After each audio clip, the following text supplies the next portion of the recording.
오늘날에 있어서 선교 구조들의 이 사명에 대한 역할에 대한 몇 가지 제의를 이렇게 나누고 싶습니다. But first, a theological word.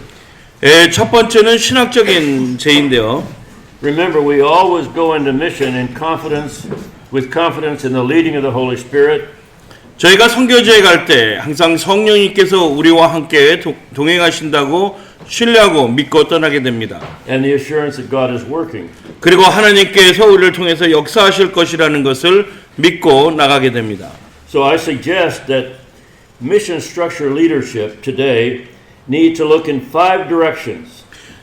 그런 가운데서 선교지, 우리의 사역지 이렇게 얘기할 수가 있고요. The missionaries with whom we work, 우리가 함께 일하게 되는 선교사들, the churches back home who support us, 그리고 선교사들을 후원하는 바로 이 모 교회들, and also other mission structures. 그리고 다른 선교 구조들, 단체들을 염두에 둬야 될 필요가 있다고 생각합니다. So first, let us look at the world in which we serve. 첫 번째는 그러면 우리가 섬기는 이 세상에 대해서 한번 살펴보도록 하겠습니다. What changes are taking place in our world? 어떤 변화가 지금 이 세상에 일어나고 있습니까? We talked about that yesterday, 어저께 저희가 여러 변화들을 나눴죠. but there are constant changes, as you know. 그렇지만 변화가 이렇게 한번 있는 것이 아니라 계속해서 진행되고 있습니다. 2 years ago, who would have predicted ISIS? 2년 전만 해도 누가 아이시스가 이렇게 활발하게 움직일 것이라고 생각했겠습니까? So as one theologian used to say, we need to look at the world with the Bible in one hand and the newspaper in the other hand. 한때 한 신학자가 우리가 특별히 한 손엔 성경, 한 손엔 신문을 가지고 사역해야 된다고 이야기했던 것처럼 우리는 민감해야 됩니다. So the biggest change in the world today, of course, is immigration because of terrorism in the Middle East.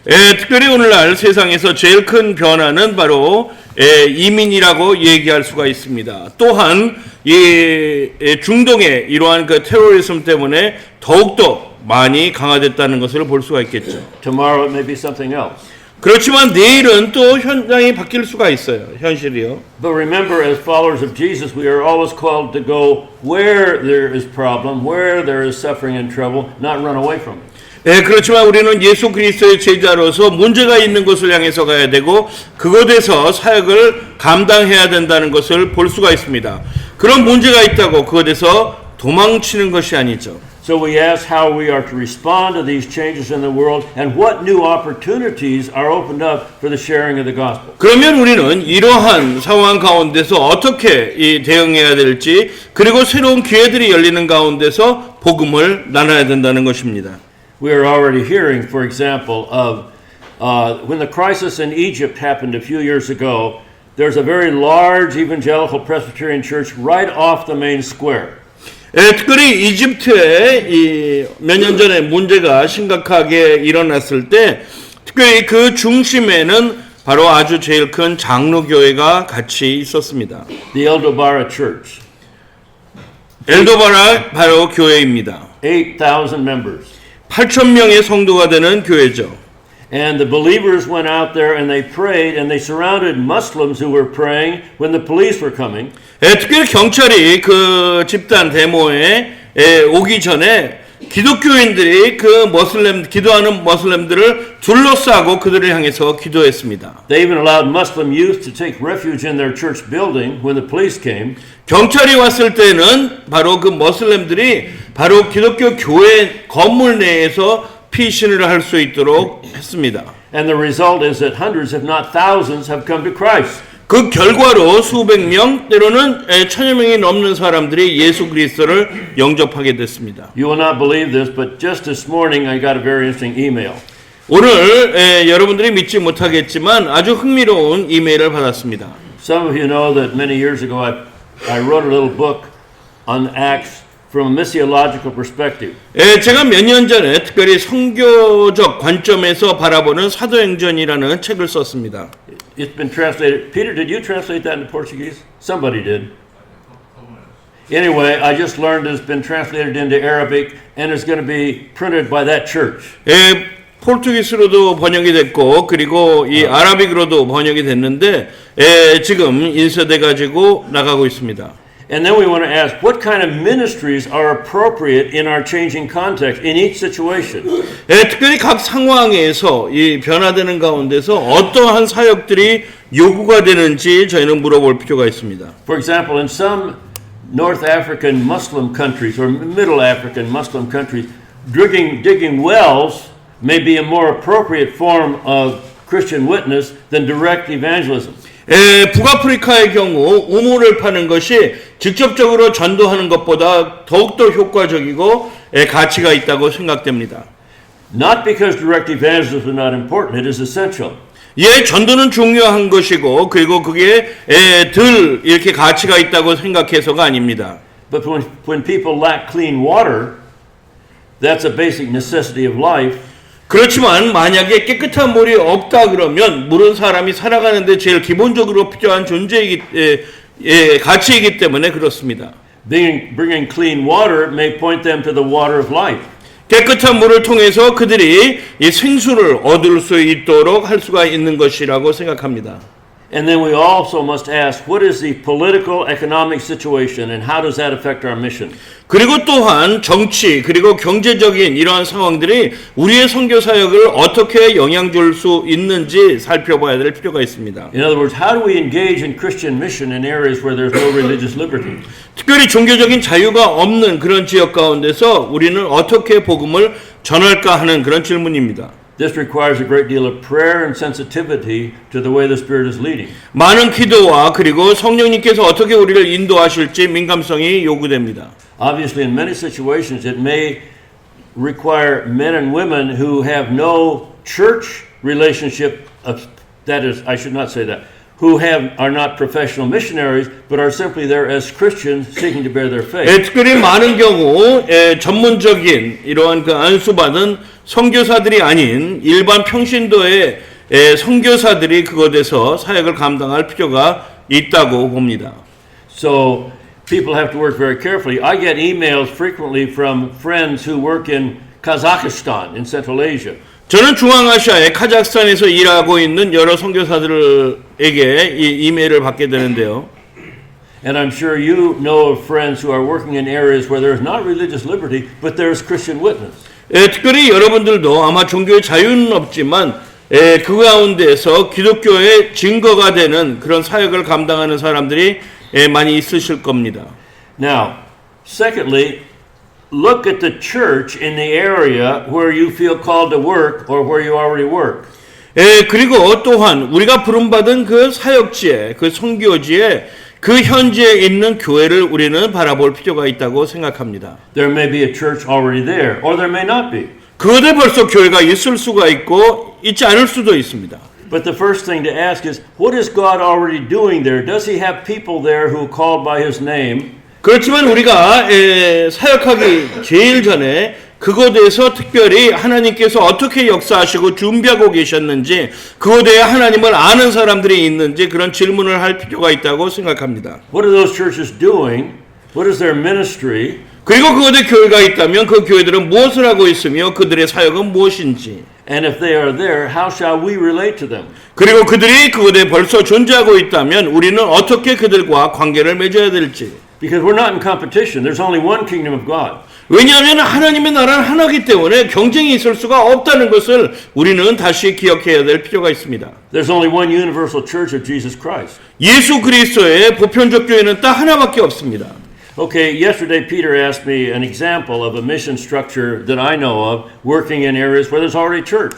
특별히 피더 교수님께서 어저께 하나의 예를 이렇게 부탁했는데요. 특별히 교회가 없는 곳에서 사역을 얘기하고 있습니다. A few years ago, we sent a veteran Costa Rican pastor down to Nicaragua. 특별히 몇 년 전에는 특별히 코스타리카 목사님을 니카라구아로 파송했습니다. He conferred with some of the church leaders. They sent him on an 8-hour bus ride to a remote part of the country where he met with 50 pastors.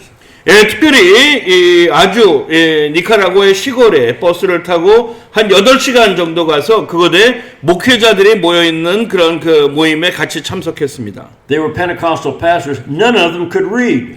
오순절 목사님들이었는데 그 50여 명 목사님들 가운데 읽을 수 있는 사람이 한 명도 없었어요. Well, what was the need there? 그럼 거기에 필요성이 무엇일까요? obviously the need was not for my Costa Rican colleague to go down and evangelize. It was to train those pastors so they could be more effective in 거기에 evangelizing and 진정된 leading the church. 필요성은 전도하는 것이 아니라 그 목사님들이 그를 읽고 그 목사님들이 훈련받아 그들이 그것에서 사역을 할 수 있도록 하는 게 우선무라고 생각합니다. And I mentioned the couple I came to know last week who work in Nicaragua.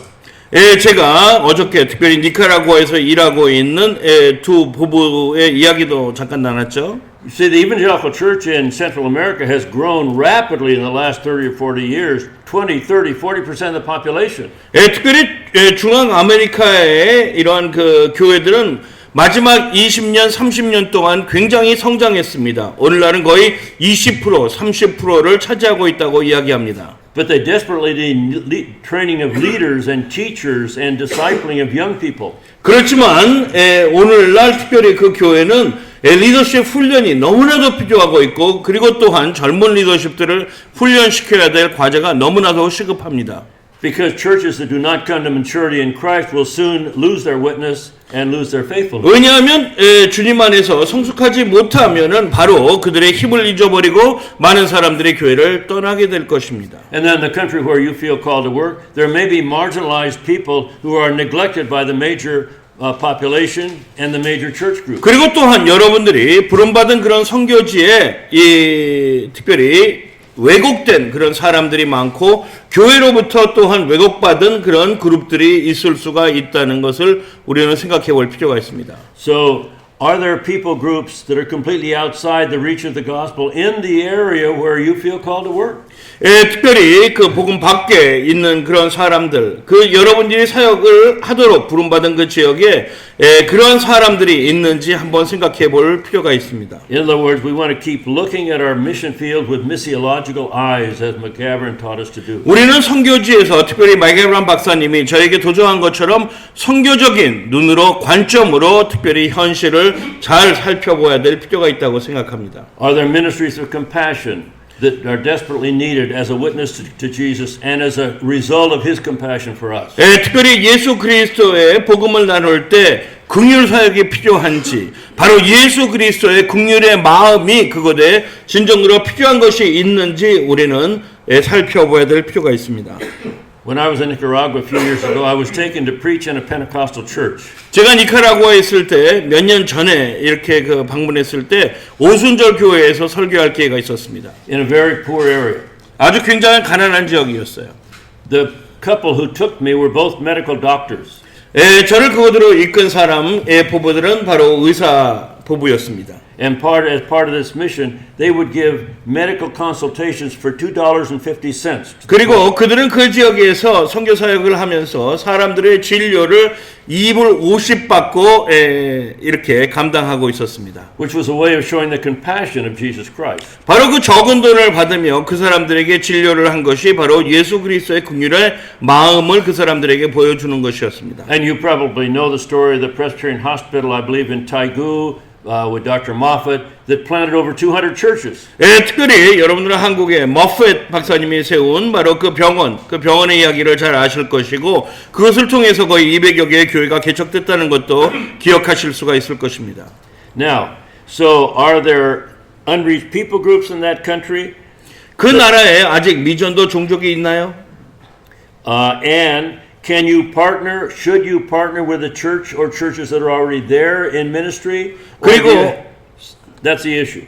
그것에서 특별히 여러분들이 같이 동역할 수 있는 교회 구조나 아니면 선교단체가 있는지 우리는 염두에 두고 같이 그런 관점들을 살펴봐야 될 필요가 있습니다. So I suggest the key question to ask when you go into a new area or any area, what is the unique contribution that your mission structure is called to make in that situation? 특별히 여러분들의 선교 구조가 한 선교지에 들어갈 때 그것에서 특별히 우리 선교단체가 특별히 유일하게 공헌할 수 있는 것이 무엇인가를 발견하고 그런 것들을 염두에 둬야 될 필요가 있습니다. And then this is a rule for all of us all the time. Be open to the surprises of the Holy Spirit. 그리고 한 가지 우리가 항상 기억해야 될 이것은 바로 항상 성령님께서 우리를 놀라게 하실 수 있다는 것입니다. Because the Holy Spirit uniquely surprises us all through history. 왜냐하면 역사의 흐름 가운데서 오늘날까지 성령님께서는 항상 우리를 놀랍게 만드시며 사역을 하셨습니다. especially the history of the missionary movement. 특별히 선교 운동의 역사 가운데서는 더더욱 이것이 많이 보여줄 수가 있습니다. Saul of Tarsus, 사도 바울의 이야기도 그렇죠. one of the great surprises of the Spirit. 특별히 사울이 주님을 만난 성령님의 굉장히 놀랍게 하시는 그런 일이라고 볼 수가 있습니다. Gentiles in Antioch coming to faith in Jesus, a great surprise for the Jerusalem church. 특별히 안디옥에 있는 이방인들 그들이 예수 그리스도를 영접하고 교회가 설립되는 것은 예루살렘 교회 사람들에게 너무나도 놀랍게 만드는 것이었습니다. William Carey, 윌리엄 캐리의 이야기도 그렇죠. and I could go on through history. 그리고 역사 가운데서 이런 사람들의 이름을 계속해서 이야기할 수가 있습니다. But right here we sit on the Fuller Seminary campus. 오늘날 그렇지만 저희가 여기 풀로에 같이 앉아 있죠. Charles E. Fuller was not an ordained minister of any major church. 풀러를 설립한 찰스 E. 풀러는 안수받은 목사가 아니었어요. He was a layman, 평신도였습니다. a radio evangelist, 라디오에서 특별히 전도하는 그런 사람이었습니다. and he wanted to start a school. 근데 그가 학교를 시작하고자 했어요. I remember that my pastor, who later served on the faculty at Fuller, told a friend, don't go to Fuller because it won't be there in 10 years. 특별히 제 목사님 이렇게 기억나는데요. 이 풀러에 대해서 이야기하면서 풀러 가면 안 돼. 10년 후면은 없어질 학교야. 그렇게 얘기하곤 했습니다. That was almost 70 years ago. 70년 전의 이야기입니다. And now Fuller has former students in well over 100 countries of the world. 그런데 지금 풀러 신학교는 특별히 세계 100여 국가의 특별히 졸업생들을 이렇게 리더로 세워놓고 있습니다. And there have been African evangelists who didn't fit the mold of the European missionary, but who did tremendous work. 또한 우리가 역사 가운데서 이 아프리카의 선교사를 발견할 수가 있는데 유럽의 선교사들의 모델에는 이렇게 적합하지 않는 케이스였습니다. So if we see somebody who doesn't quite fit the way we think they ought to do it, be careful.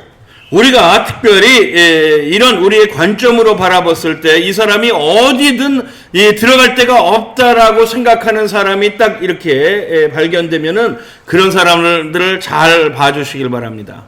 It may be a heretical movement, but it may be a movement of the Holy Spirit. 이단성 같은 운동이 될 수가 있지만 성령님께서 역사하는 운동이 될 수가 있습니다. And we are to evaluate and encourage new movements of the Spirit. 우리는 특별히 성령님께서 이렇게 역사하시는 새로운 운동들을 우리가 잘 살펴보고 그리고 검토하며 우리가 같이 협력을 할 필요가 있습니다. Now the third direction in which mission leaders need to look are the missionaries.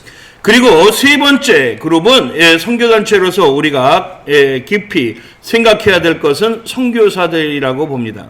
And obviously one responsibility of any mission structure is to recruit, train, equip, support the missionaries. 특별히 선교단체의 책임은 선교사들을 발견하고 개발하고 훈련시키고 그리고 그 사람들을 케어링하고 사역할 필요가 있습니다. What kind of people are we looking for? 그럼 우리가 찾고 있는 이 선교사의 카테고리는 어떤 사람들입니까?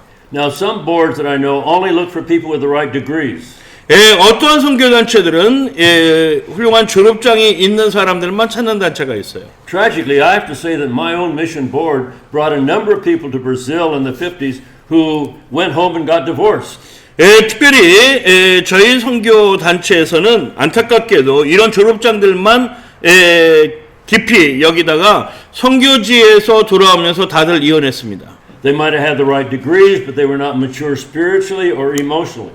50년대에 나왔던 그 사람들은 훌륭한 졸업장은 가지고 있겠지만 영적으로 성숙하지 않고 또한 인간적으로도 성숙하지 못한 부분이 있었다고 볼 수가 있습니다. So it is important that the missionaries we recruit and send be spiritually mature as well as professionally prepared. 특별히 우리가 선택할 이런 선교사들, 리크루트하는 선교사들이 영적으로 그리고 전문적으로 성숙한 사람들인가 우리가 항상 염두에 둘 필요가 있습니다. Another aspect, what will be the attitude of the missionary toward the people to whom he or she goes? 그리고 또한 선교사들이 파송받는 그 지역의 사람들에 대한 이러한 그 태도가 어떤지 우리는 깊이 살펴봐야 될 필요가 있습니다. Last week, a friend told me that when he was in language school, in Spanish language school in Costa Rica, there was a doctor also in that language school. 특별히 몇 주 전에 친구 한 명이 이 코스타리카에서 언어 학교에 있을 적에 다른 하나의 의사가 있었다고 얘기합니다. And he was very arrogant 근데 너무나도 자만했다 그래요. toward the Spanish-speaking people. 특별히 중남미 스페니쉬를 사용하는 사람들에게 너무나도 교만했다고 합니다. Why don't these people do things right? Why don't they do things the way I think they should? 이 사람들이 잘하는 게 뭐가 있어? 이 사람들 다 못해. 너무나도 부족하다는 그런 관점이었습니다. Needless to say, he didn't stay very long. 거기서 오래 머물지 않았어요. So we want people who go with the attitude of learners, who are open to learning about the culture, learning from the people, learning from the Holy Spirit. 특별히 우리는 사람들이 선교사들이 특별히 배움의 자세를 가지고 있으며 그곳의 문화를 배우고 그곳의 사람들을 배우고 그리고 성령님께서 인도하는 것을 그대로 배울 필요가 있는 자세의 사람들이라고 볼 수가 있습니다. And brothers and sisters, let me tell you something. I'm 88 years old and I'm just beginning to discover how much more I have to learn. 제가 지금 88인데요. 아직까지도 배울 게 얼마나 많은지 제가 계속 발견하고 있습니다. Sometimes I feel like a child at the seashore with a vast ocean out there to learn from. 저는 특별히 어린아이가 바닷가에서 모래 가지고 놀면서 배울 게 아직 많은 것을 생각하는 바로 그런 아이와 같이 같다고 생각될 때가 많습니다. So, once you have chosen the people, how will they be trained, oriented toward the culture? What will their training consist of? 우리가 사람을 발견한 다음에는 훈련이 필요하는데 바로 그들이 갈 그 선교지의 사람들을 알게 되는 훈련, 문화 훈련, 그리고 그것에서 적응할 수 있는 그런 훈련들을 생각해 볼 수가 있습니다. And then there is a responsibility for pastoral support, financial support. 그리고 또한 재정적인 지원에 그런 책임이 있겠죠.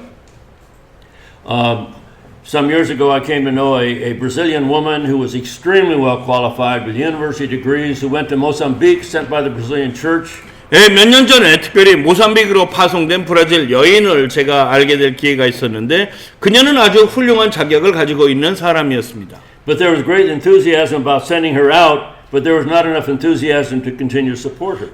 근데 안타깝게도 브라질 교회는 그녀를 파송하고 보내는 데는 굉장히 기뻐했으나 그녀를 계속 지원하고 후원하는 데는 너무나도 준비가 약했습니다. I was thankful for the kind of support that my wife and my family and I got from our Presbyterian board in New York. 저는 제가 선교지에서 사역할 때 특별히 뉴욕에 있는 제 모교회 장로교단으로부터 받은 후원에 너무나도 감사하고 있습니다. We never had to worry from where our financial or pastoral support was coming from. 특별히 저희는 재정적인 지원과 그리고 목회적인 지원이 진짜 올지 안 올지 하는 그런 걱정이 있던 날이 없습니다. For example, our oldest son was about 8 years old and he had a very serious ear problem. 특별히 예를 들자면 제 큰아들이 8살 때 아주 그냥 귀에 인펙션이 돼서 병이 걸렸어요. And we wrote to the board in New York and the doctor in Brazil said he needs a very delicate operation that needs to be done in the United States. 특별히 선교 단체에 저희가 우리 아들의 상황을 이야기하며 브라질의 의사들이 바로 미국에서 아주 수술을 받아야 된다고 이야기했습니다. We wrote to our mission headquarters. 선교 본부에 편지를 썼습니다. The word came back immediately. One parent should take him to the United States to one of the finest ear clinics in the world for the operation. 특별히 바로 얼마 후에 편지가 와서 특별히 저희가 미국으로 돌아갈 수 있는 그런 모든 경비와 준비가 됐고 미국에서 또한 수술받을 병원까지 다 준비가 됐다는 편지였습니다. We knew there was that kind of care. 저희를 그렇게 돌보는 그런 돌봄이 있다는 것을 저희는 확신하고 있었어요. He came here to the House Clinic in Los Angeles, one of the 2 or 3 best places in the United States, had the operation, never had a problem. 특별히 미국에 와서 하우스 클리닉에서 제일 귀 다루는 좋은 병원에서 수술받고 그 다음에 전혀 문제가 없었습니다. And has served as a Presbyterian elder. 그리고 지금 그는 장로교에서 장로로 열심히 잘 섬기고 있어요. the mission structure needs to care for the missionary financially and pastorally. 특별히 선교단체는 선교사들을 재정적으로 그리고 또한 목회적으로 케어링할 책임이 있습니다. Because sometimes missionaries can be isolated, fall into discouragement, so they need pastoral care. They need the opportunity to come together periodically to share ideas, to pray, to encourage each other. 특별히 선교사들이 선교지에서 사역하면서 외로움을 느끼며 특별히 목회적인 돌봄이 필요할 때 그들은 격려를 받고 또한 목회적으로 케어링을 받을 그런 필요가 있습니다. And also the opportunity just to talk and share ideas, experiences, and learn from each other. 그리고 서로 배울 수 있도록 이야기하며 이렇게 같이 경험들을 나눌 수 있는 장이 필요합니다. Now, what is the responsibility of the mission structure to the church at home? 그러면은 선교 단체로서 특별히 파송교회 그런 교회들과의 이 책임은 무엇일까요? The mission structure leaders should see themselves as bridges between the church on the field and the missionaries on the field and the challenges and the church at home. 특별히 선교 단체는 특별히 선교사들, 선교지에서 사역하는 선교사들과 그들을 후원하는 교회와 그리고 그게 모교회와 그 관계 가운데서 브리지 역할, 다리의 역할을 할 책임이 있습니다. Constantly interpreting to the church at home its worldwide mission and how it is called to participate. 모교회 특별히 이 세계 선교에 가지고 있는 책임과 어떻게 그 세계 선교에 동참할 수 있는지를 기억시켜야 됩니다. Communication, communication, communication. 계속해서 통보하고 커뮤니케이션 다시 한번 또한 커뮤니케이션 또한 세 번째로도 커뮤니케이션이라고 얘기할 수가 있습니다. And communication with the pastors.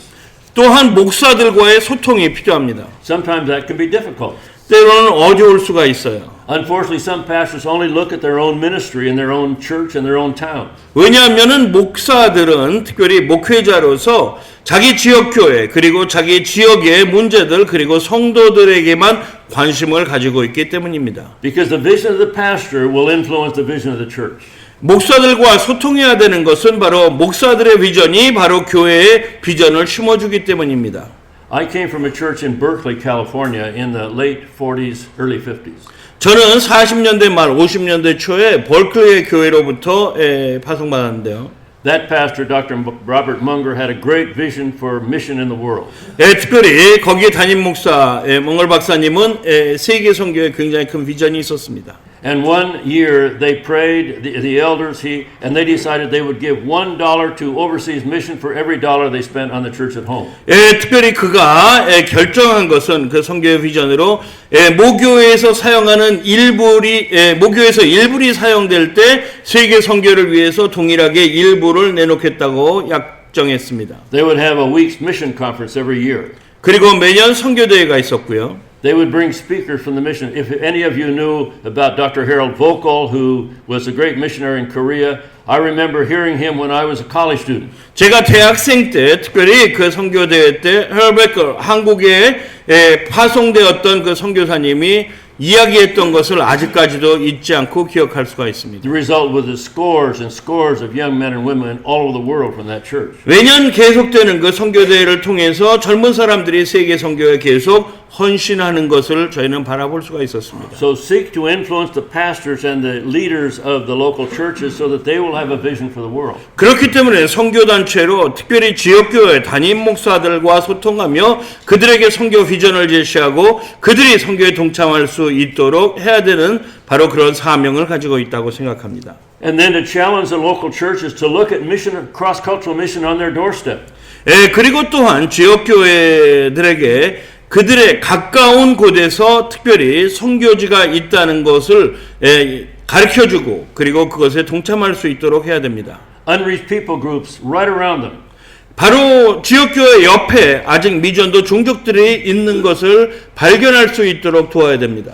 I mentioned my friend in Lincoln, Nebraska, in the middle of the United States, and 1,000 Yazidis have just moved in, refugees from Syria. 특별히 미국 링컨 네브라스카에 바로 나눴던 이야기 그대로 기억나시죠? 한 1,000명 정도의 시리아의 피난민들이 그곳에 있었던 것을 그곳 주의 교회들에게 알리는 사역이었습니다. So as mission leaders, what part of our task is to remind the church at home that cross-cultural mission is everywhere today. 특별히 우리는 선교단체 지도자들로서 특별히 교회 목사들에게 오늘날 선교의 기회는 어디든 주어져 있다는 것을 이야기할 필요가 있습니다. I'm sure there are Pakistanis in Seoul, Korea, 한국에도 파키스탄 사람이 있는 것은 분명히 확실합니다. and people from other places. 그리고 많은 다른 나라 사람들이 있죠.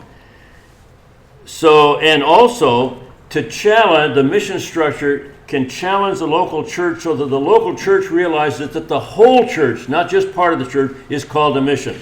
그리고 또한 지역교회 목사들에게 지역교회가 바로 하나의 교회의 일부로서 선교에 같이 협력해야 되는 것을 깨우쳐야 됩니다. But also to challenge the church to ask if certain people in its fellowship are called to career cross-cultural mission. 그리고 또한 그 교회 목회자들에게 그 교회 성도들 가운데 진짜 장기 선교사로 헌신할 만한 사람들이 있는지 그 사람들을 발견할 수 있도록 도와야 될 필요가 있습니다. Let me tell you a story. 하나의 이야기를 나누겠습니다. When I was in my third year at the university, no.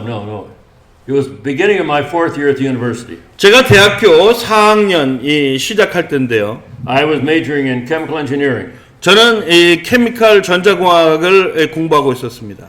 And I kept hearing in the messages that Jesus Christ was Lord, and that meant that we were willing to submit our lives to Him for whatever He might want to do with us. 그때 저는 계속해서 특별히 예수를 우리에 주시고 우리가 그 주의 주권 안에 들어가며 섬겨야 된다는 이야기를 계속 듣게 되었습니다. I'd been a believer all my life. 저는 일평생 신자로 자랐습니다. But to tell Jesus He could do anything He wanted to with my life was a very scary thing. 그렇지만 주님께서 내 삶 가운데서 원하시는 대로 하실 수 있다고 고백하는 것은 굉장히 두려운 것이었어요. And finally one Sunday evening in the evening service I just said, "Okay, Lord. Whatever you 어느 need." 주일 저녁 예배 때 특별히 제가 주님께 주님 원하시면 주님께서 원하시는 대로 저를 사용하실 수 있습니다 고백했습니다. That was because of the preaching from the pulpit. 그것은 바로 그날 저녁에 설교를 듣고 저에 대한 반응이었습니다. Well, a close friend who was also a chemical engineering major had made that same decision. 저와 아주 굉장히 친한 이 같은 전공을 공부하고 있던 친구도 똑같은 결심을 내렸습니다. So we went to see our pastor together. 그래서 저희 둘이 함께 목사님을 찾아갔습니다. And I know my question was, does this mean we're supposed to be missionaries or pastors or something? 제 질문은 너무나도 단순했어요. 제가 선교사나 목사가 돼야 되는 것입니까? He said not necessarily. 목사님은 그때 꼭 그렇게 해야 되는 것은 아니라고 얘기하셨습니다. Now my friend immediately changed his major, decided to go to seminary. He and his family spent over 50 years in Pakistan. 제 친구는 그날로 바로 결정을 하고 그가 공부했던 전공을 신학으로 바꾸며 바로 선교사로서 파키스탄에 가서 50여 년을 섬겼습니다.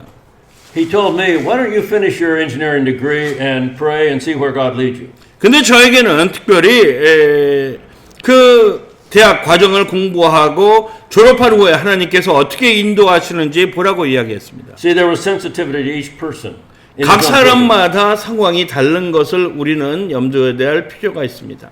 So I went ahead and finished my degree. Just before we graduated, I met this really beautiful girl. 특별히 저는 대학교를 그래서 졸업하게 됐는데 졸업하기 바로 전에 아주 아름다운 여인을 만나게 됐습니다. We were married a year later. 1년 후에 결혼했고요. By that time I was working for Colgate-Palmolive. She was teaching. 저는 콜게이트에서 그때 일하고 있었고 그녀는 가르치는 교사였습니다. We were doing well in our secular jobs. 우리들의 직장 생활 잘하고 있을 때였어요. And then 10 weeks after we were married, God said, okay, it's time. 결혼한 지 10주 후에 하나님께서 이제는 때라고 얘기하셨습니다. I can't explain it except we knew that God was calling us to mission. 특별히 다른 것은 설명할 수가 없습니다. 그렇지만 그때 확신한 것은 하나님께서 우리를 선교사로 부르셨다는 것은 확신했습니다. So what is the point? 여기에 중요한 게 무엇입니까? We want to hold up the lordship of Christ and the world mission of the church and also be sensitive to where people are in their spiritual pilgrimage. 특별히 우리는 이러한 결정들을 내리게 할 때 돕는 것이 바로 세계 선교의 이런 필요성 그리고 또한 각 지역교회의 상황과 그리고 각 사람들의 상황을 염두해서 우리는 결정을 내릴 수 있도록 도와야 될 필요가 있습니다. We do not force people, but we encourage people in their spiritual journey. 사람들이 그들의 신앙 여정 속에서 가는 길을 강조하고 강요하는 것이 아니라 바로 그들을 돕는 데 있습니다. And then, what about other mission structures?